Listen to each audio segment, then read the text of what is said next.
Hi, hey, hello. If you're new here, my name is Rain. If you're not new here, welcome back. I really appreciate you stopping on by. Today we're working on Drawtober prompts 2 and 3, so that's Moth Bitten Library, which I'm lining right now, and then a Devious dining prompt. So Moth Bitten Library first, and then Devious dining next. I had my sketch idea for Moth Bitten Library pretty late at night, so I sketched it, and then when it was like not recordable quality lighting, I don't have any like bright lights and nice lights in my living room area. Sorry about the dogs. They're kind of, well, most of them are sleeping, but one of them's a bit spunky right now, so if you can hear them in the background, I'm super sorry.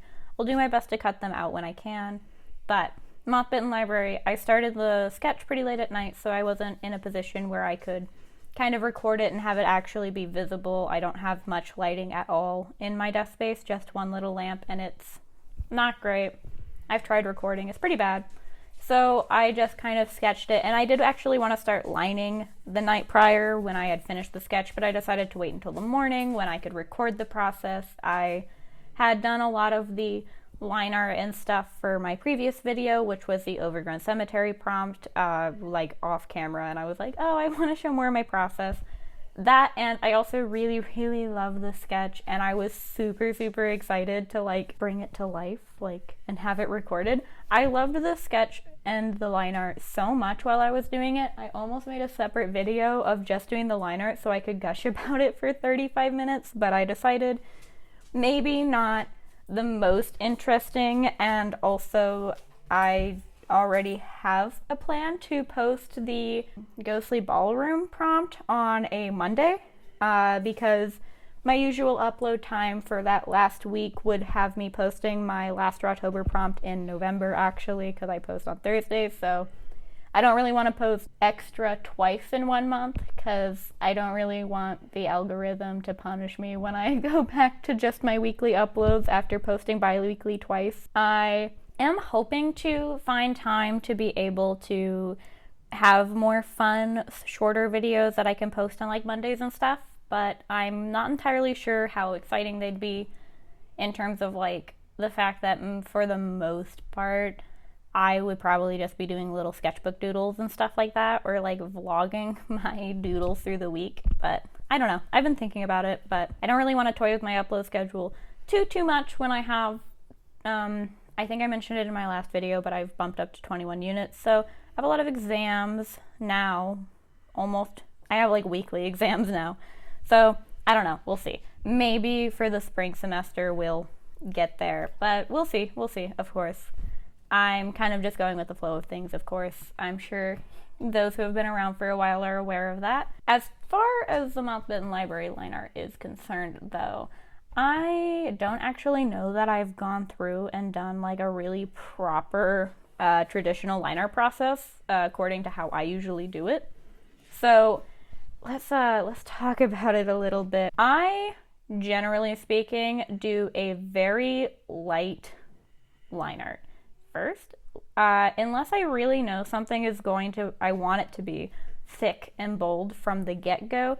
I usually do my line art in a like 0.1 or smaller right out the gate, and I don't actually erase my sketch a lot. I have not wonderful vision, so I generally like get really bad eye strain when I'm like looking at a really thin pencil, mostly erased, and doing it. So what I actually do is it makes my line art process a little bit longer, but I work in very small pen, so 0.1 and smaller usually, and I go through.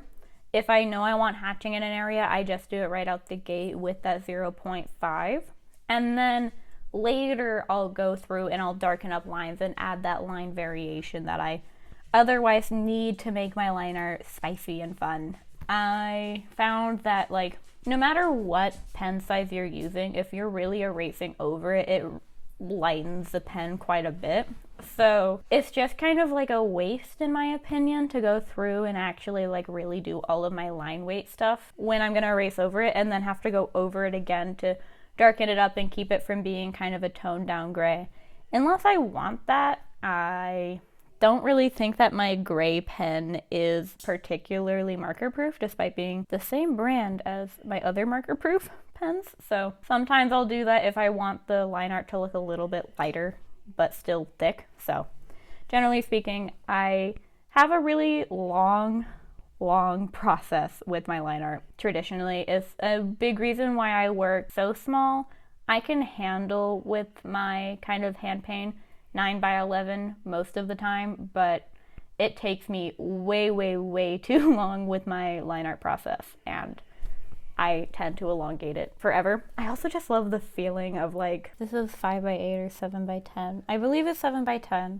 7x10 and 5x8 are probably my two favorite sizes to work with. I don't know. I like the feeling of holding like a small but like detailed print. It's one of my favorite things in the world to just do and create. So like I love this size. It's my favorite size to work at traditionally. I wish I had more time to work on my line art and my art in general more consistently throughout the day, but long story short, I end up having to work on it a lot between class, so there ends up being a pretty big skip in actual recording to when I finish most of my line art process, because it's going to take me a long time to get my lines straight, because even with a ruler, straight lines are my worst enemy, my kryptonite. So while I do that, I want to explain what I actually decided to do for Moth Bitten Library. This is my OC Eris. She was named after the god of chaos. She is chaos. She is a pain. And here she is being chaotic, being mischievous, and getting herself into a little bit of trouble in this isolated, kind of abandoned library setting. Very moth-bitten, and kind of just well-loved by the years. Opening a magical, mystical book that is going to be shooting some wild magic. Well, you'll hear the live reaction because I recorded the live reaction. I, regardless of what I planned in the past, I was going to have a very vibrant, chaotic, bright magic light and then a pretty dark background. And I was originally planning to do it in marker. You'll see how it actually ended up getting done later because I gush about it for like 5 minutes of audio recording straight in the future. So Eris is getting herself into a little bit of trouble and very much making some moth friends in the process. I really like this one. I don't know. There's something about being on YouTube that has made me love my art so much more than I ever did before. I used to really like a piece and I would see it and I'd be like, oh wow, I'm so proud of this one. But there's something about like showing it off to people and getting to be like, look at what I did, I love it so much, and talking about it on YouTube that has made me like so much more happy about like talking about my art and has made me so much more excited about just my art in general. So yeah, I don't know, I have a gushing problem. I'm sure if you've been here for a while you've noticed that I'm like, wow, this ugly face was forever, but I'm so proud of it, so just sit through it, guys. I've been doing it a lot. I wasn't like this before YouTube, so I guess YouTube's changed me. But I spend a lot of time on this line art. It was probably the longest part of the process. Longer than the sketch, for sure. Yeah, so the longest part of the process. So I think now is a perfect time for a little bit of a music break, and live me will probably be gushing momentarily-ish after a little music break for all of you to enjoy. So future voiceover rain will see you when future voiceover rain is needed once more.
shadow work for me, so I didn't have to really do it with the marker. So I ended up going pretty thick, pretty bold. It wasn't my original intention to have so many blocks of harsh black, but it just happened off camera because I was actually working on this during a class that I had. So overall, a little bit different than I originally intended, but I am so in love with this line art, and now it's going to look completely different in a few seconds. So, okay, so a little bit of an update on the Moth Bitten Library prompt. I am holding my camera holder, so if it's like panning up and down, I just have shaky hands. Could you not right now? Thank you.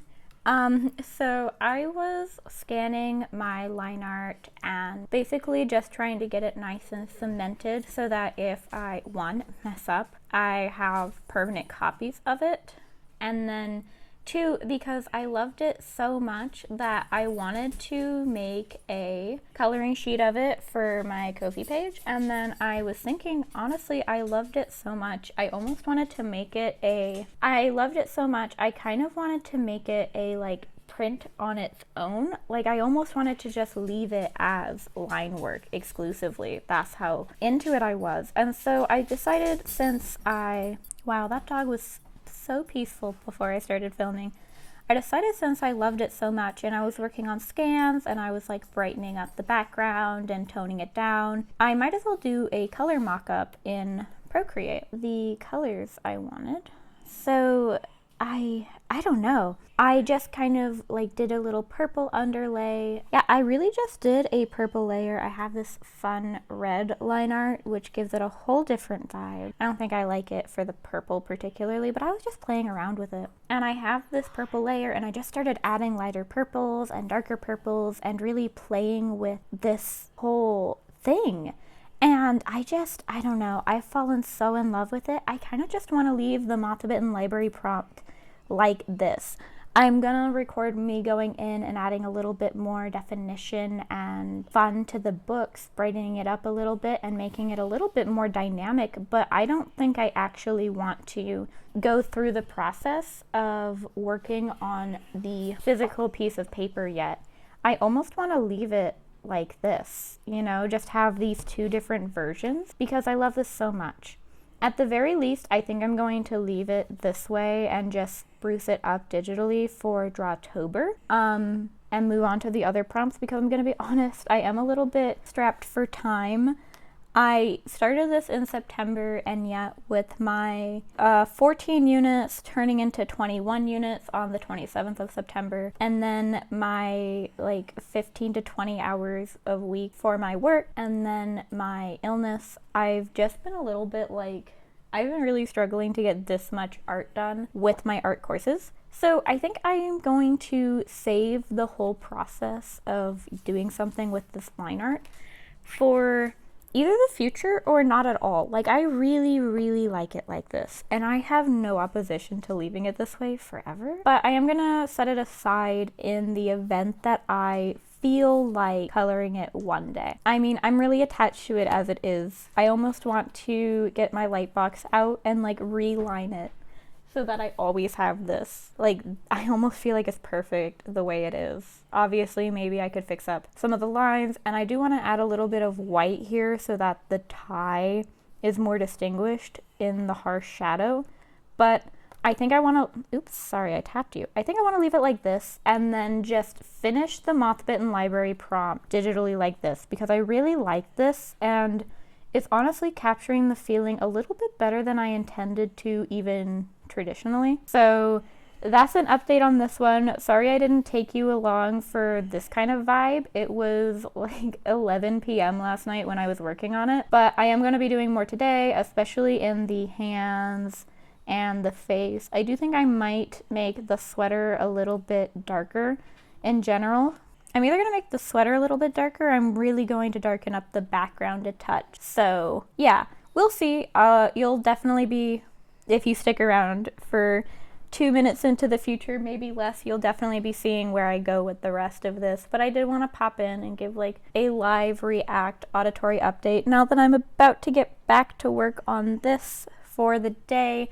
I have a couple more students, and then I'm working on Drawtober for the rest of my day. So that's where this is at. I'm super in love with this, and I'm really excited to, one, get started on the next prompt, but two, get to show you guys this, because I definitely need to add a bit more to the book for sure. But yeah, anyway, you'll see where I go with this. I don't even know where I'm gonna go with this. This is a 5-minute clip of me gushing over my late night ideas and waving my fingers around. Ooh, oops. So I will see you in the future.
Alrighty, future Rain, voiceover Rain is back here.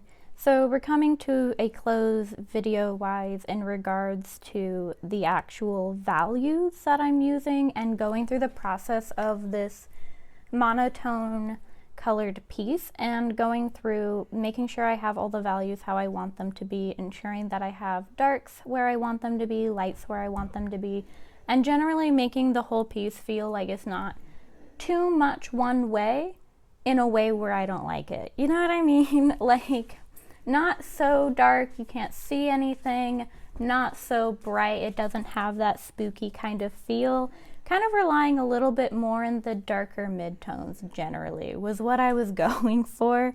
So that's what I'm working on at the moment, and almost done with it before I start getting into the actual spice of the piece, start snazzing it up a little bit. So the next big step in the process was beginning to duplicate my layers, because I wanted to utilize gradient maps to actually finish up the coloration of the piece. So I laid down all of my base values. Now the gradient maps are actually going to be doing the color work for me in terms of the final colors that I want. I didn't like the super dark ones. I mostly liked the teal and purple one. I do lighten it up a little bit later on. I'm not sure if I recorded clips of that one. And then I was playing around with the red coloration one for a while there, and I ended up really liking a kind of reversed version of it. I don't think I have clips of me doing it because I spent a lot of time messing with the hues after the fact. Most of the coloration in terms of the gradient map wasn't super ideal. This is my first time ever using gradient maps, so I was kind of new to it. I really didn't like most of the colors. I still don't really like most of the colors, like actually as they sit. Once you get the base colors down though, or once I got the base colors down though, once I started getting into the color balances and the gradients, the other features in Procreate that allows you to manipulate the color, that's when I really started to enjoy it. And I ended up manipulating quite a few of them to my heart's desire. I really liked the dark blue and the teal one, as you can see, because I go in and I add a lot more details to it. I kind of go in and I add the lighter bits that I want that didn't translate quite the same into the color scheme, just because I laid the values down how I wanted them initially for a more neutral one. This dark blue is very, well, dark. So I ended up having to go in and lighten up some areas to keep the personality and the character that I wanted. So they're not perfect. I use them again later because I do want to be able to utilize gradient maps to quickly color things for school in the future, but I think I'm not getting the hang of it, really. I end up having to edit them so much compared to how I would have had to do it if I was just coloring it myself. And if I had just started with these base palettes, that I think I'm going to color drop the palettes that I like from the gradient maps and just start working with those raw instead of going through this process. It was definitely more tedious and more difficult to navigate than if I had just had these colors out the gate. So I don't necessarily recommend this process. I tried it, so you don't have to. Are the end results good? Yes. Would they have been just as fine if I had started with these palettes? They probably would have been better, but I wouldn't have been able to make so many different versions of the same piece, which I will say all offer different feelings. I have different names for all of the colorations of the piece that I really enjoy, just because they all have a completely different vibe and a different feeling, which was one of the issues I had when I decided to even do a color mock-up in Procreate in the first place. Was I didn't know where I wanted to go with it. There were so many potential colors that I couldn't just settle my mind in one place or another. I wasn't sure what I wanted to do. I didn't want to mess up my line art, and I was originally planning on a purple base. I actually didn't end up with much of a purple base for my final two that I'm absolutely in preference for. I do want to put up a poll sometime later in the day after this video goes up, or the next day, pulling all of the color variations and asking for personal opinions. I had my brother come visit me throughout the entire process and be like, well, what about this one? And what about this one? And what about these two compared to each other? So there was that. And then all of a sudden, the next piece, no segue. Yeah, I know, I'm sorry. I didn't have more footage of that.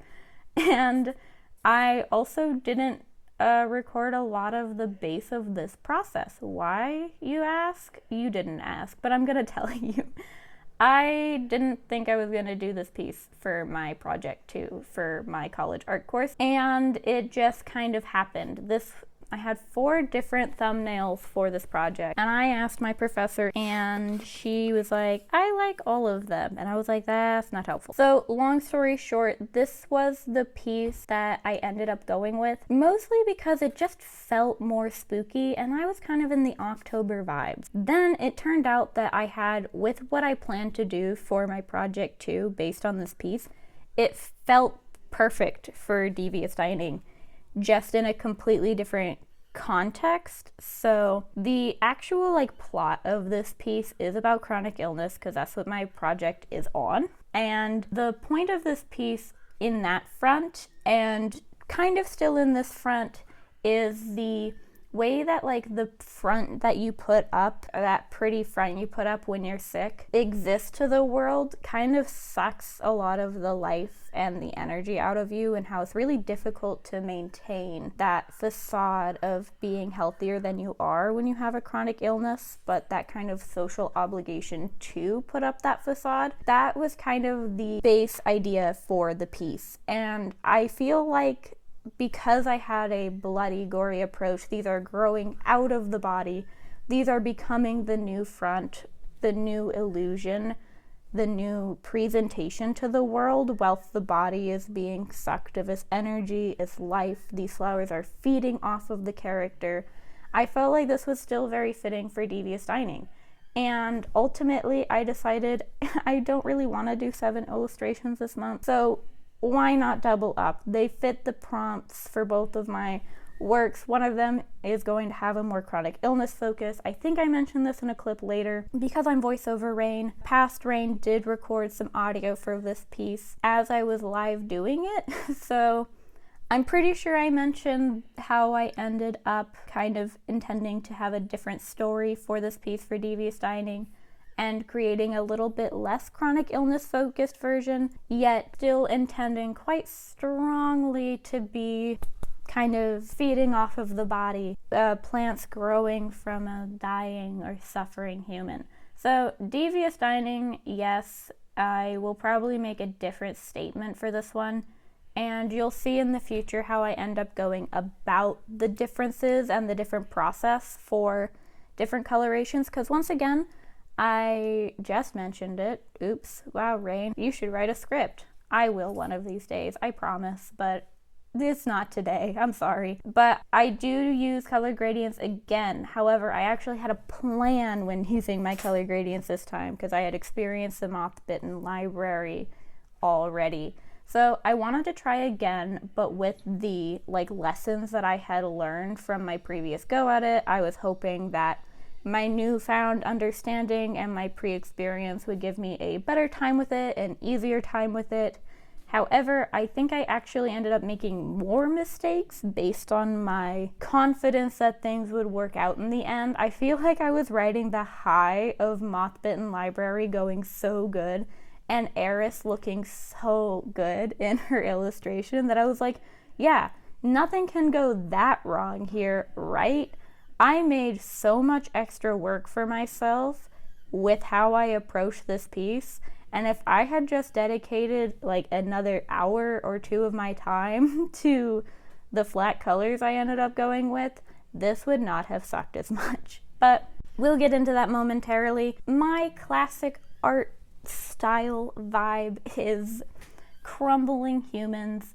You probably should have known you couldn't get through a month of me without some sort of limb with crumbling flesh-y kind of rocky stuff coming off of it. Come on, have we learned anything about me here? I didn't even notice I did it until I started YouTube, and I was like, I have a habit. I don't know if it's my art style at this point, or if it's just this weird coincidence that I've been doing a lot of disability art.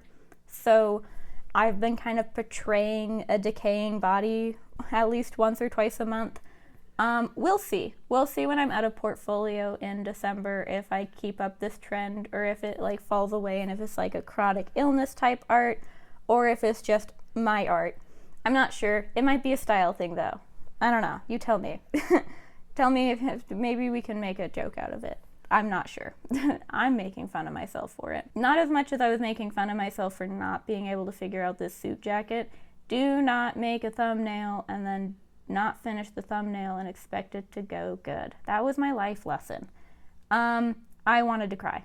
I wanted to cry trying to figure out the suit jacket, but also trying to figure out how to make these roses stylistic in a way that felt not too bad. I didn't want them to be super detailed roses. I didn't want them to be all highly distinguished petals, because when I went to color them, I didn't want to, one, color all the individual petals and approach it in a realistic manner. Two, I don't think my style is suited for realistic roses. I don't think that my fun circles and my line work and the way I tend to hatch is really focused for that. But once again, no transition. Wow, Rain, you're doing so good this week. I know, thank you. I really appreciate it. I wanted to do a blue base coloration. Okay, purple worked good, but it was a little bit hard to see sometimes in the darker shadows because I had chosen such a dark base purple. And also, this piece I was intending to have a generally lighter color scheme to it. I didn't want it to be as dark in the final thing. And I also wasn't planning to have the roses all perfectly colored in. I wasn't planning to have realistic shading. I was going to go for a very general approach to the entire thing.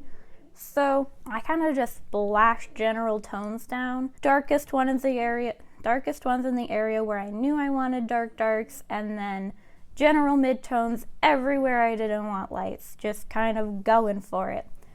I should have thought out my colors better.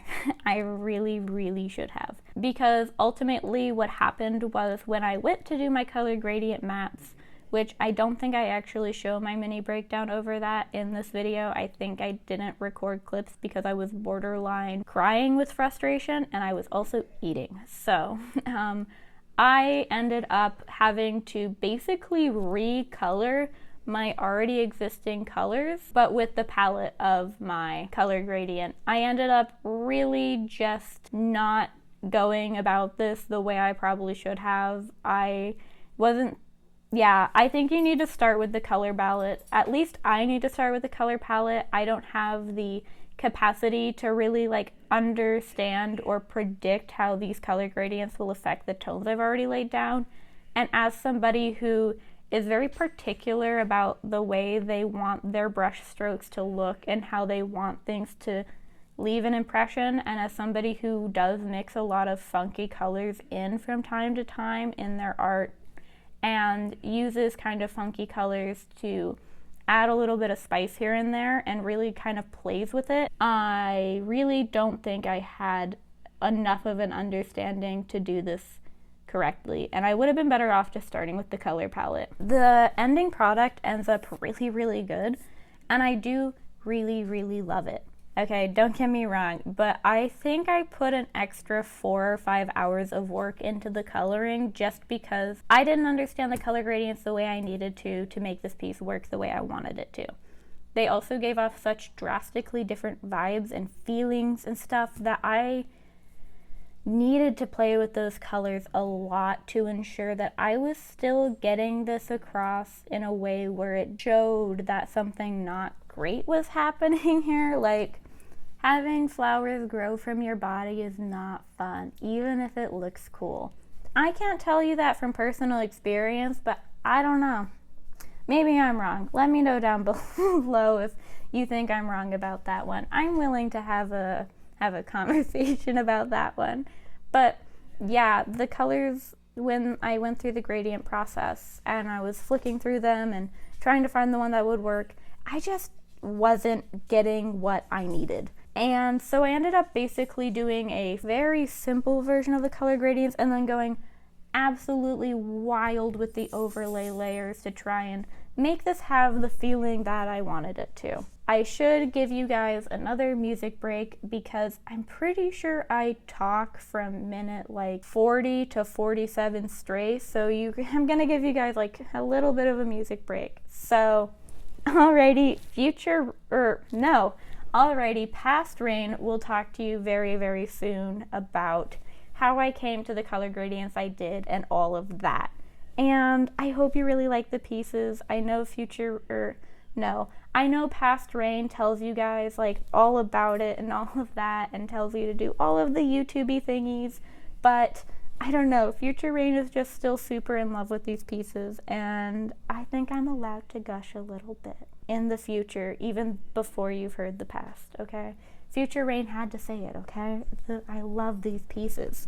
So I'll talk to you soon / in the past / future me will technically be talking to you next in the description. So I'll see you there.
Okay, kind of an awkward intermission because of the time of day. I'm like using a sketchbook to try and block the sun from causing too much glare issues, but here's where I'm at with Devious dining.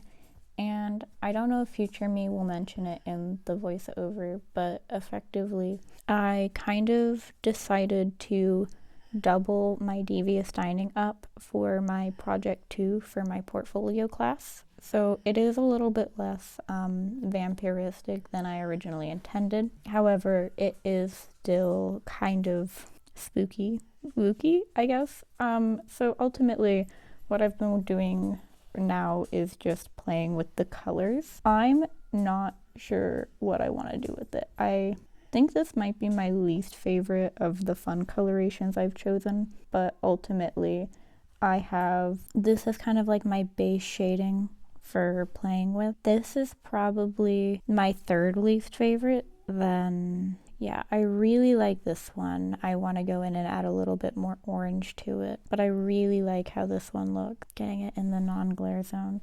And then finally, I also really like this one. This one might be my favorite, and I am thinking about leaving it like this for the final illustration. I really wanted to do it inverse, so this was all blue and this was red, but I couldn't get it to work in a way that wasn't like too intense and kind of goofy. So I am going to go through and add more reds and yellows into the highlights, mostly this color, and then kind of dispensing more of this blue. Wow, I'm bad at this. Blue into like the flooring for shading. I think this is my favorite. I think this is the one I'm going to go with. Now, I wouldn't be too surprised if you saw this again in a more like traditional version of how I color, more like my OCD illustrations for my portfolio class. I don't know if my teacher's going to feel like any of these fit what I did for OCD enough. So I might just be reusing this line art, but hopefully this can just kind of breeze through. But for Devious Dining, I think I'm gonna call it good with one of these two colorations and say, hey, okay, this is where I'm at with Devious Dining. I do really like this one as well, the more muted. Probably this one, I think I'm gonna call it good.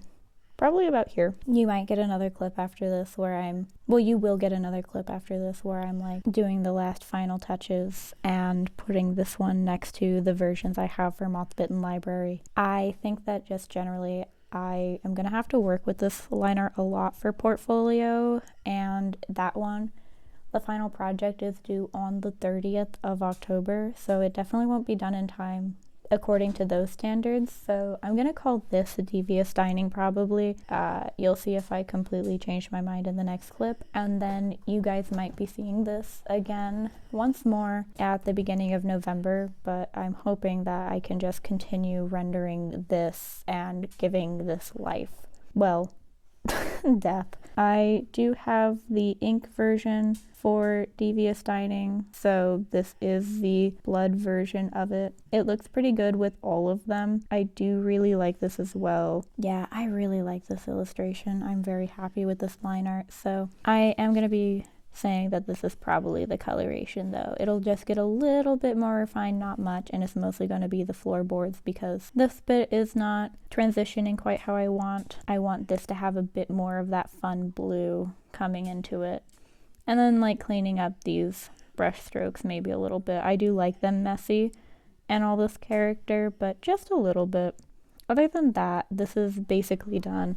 I did want to just check in here and put it into non-voiceover Rain's hands to discuss a little bit because I'm working on it actively. So I'll see you in the next clip, and we will be somewhere else with these. Alrighty, the dogs are walking around as per usual, being a little bit loud. Sorry about that.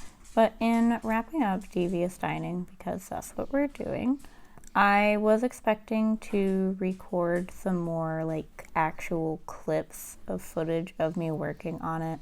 What I ended up doing was emailing my professor, whom I'm submitting this to for my portfolio class. This is a piece that's tied into Drawtober and my mental health based portfolio design class. So I emailed her and I asked her what she thought about my different color palettes and the colors that I've been working with. And she actually really ended up preferring a color palette that I didn't expect her to have enjoyed. Her preference was actually, this one was actually her favorite. So I'm working on this one a lot more now, and what I'm going to do is I'm basically going to treat the other colorway that I was doing just now for Devious Dining and finish refining all of that. And then this one, which is a bit more of a difficult color palette for me to personally work with, that one's going to go through my entire peer and critique process. So this particular color version will not be done until I think October 30th. So still spooky season, but for Devious Dining, which is what we're actually like here for, this is my color setup. My iPhone stand doesn't actually like hold my phone at most angles, so I'm holding you guys at the angle I want you at. So yeah, I went in and added all the little wisps. I'm really surprised my teacher liked the other one more, but I am excited that I get to release this one for Drawtober instead because it's a lot of fun. So ultimately, I don't know what I'm turning on and off. There we go. I was looking for that layer. Yeah, so inked up blood version here, and then the non-inked up blood version. So these two are going to be my Devious Dining. I'm going to make a less mental health related, if I can manage, artist statement for this one, just to keep it in the spooky season. And this will be just, I'm going to put it up on my Redbubble like all of my other art, and Pinterest, that's where the artist statement mostly will be. It'll be free to view on my Ko-fi. Of course, it's free to view on Pinterest and Redbubble too, of course. But that's where my artist statement will live for this. I was thinking about starting to put them in the description, but I am a rambler, and I think that I would end up just having a 3,000 word description at that rate. So not great. Ultimately, this is Devious Dining. I will put up proper exported imagery over this bit so that you can see them all nice and defined without the glares and the beams of my ceiling. So thank you for tagging along and joining me on my journey. I haven't actually decided which of my Moth Bitten Library will be my final version for the actual existence of Drawtober, but I think it might be this one. So we'll see. I'm gonna have multiple versions of this one to view fully on my Ko-fi. Ultimately, I really appreciate you all coming along for this Drawtober Prompt 1 and 2 journey, Moth Bitten Library, and Devious Dining. And I guess this is it for the video. So have a wonderful rest of the day wherever you are, or night. And if you like the video, like it, dislike if you dislike it, subscribe if you're interested in seeing more from me, more of my work, having more little draw times with me. Once October is over, I'm going to go back to my primary schedule of sketch with me's and draw with me's and just chill chat with me kind of things. Not that Drawtober is kind of eradicating those, but I'm definitely not as chatty and processing the information actively. You know, I'm doing a lot more voiceovers than I usually do. So if you're interested in that type of content, I do have plenty of it up for you to get the feel of it. And yeah, so like, comment, share, subscribe, and I think that's my outro. So alrighty, bye-bye.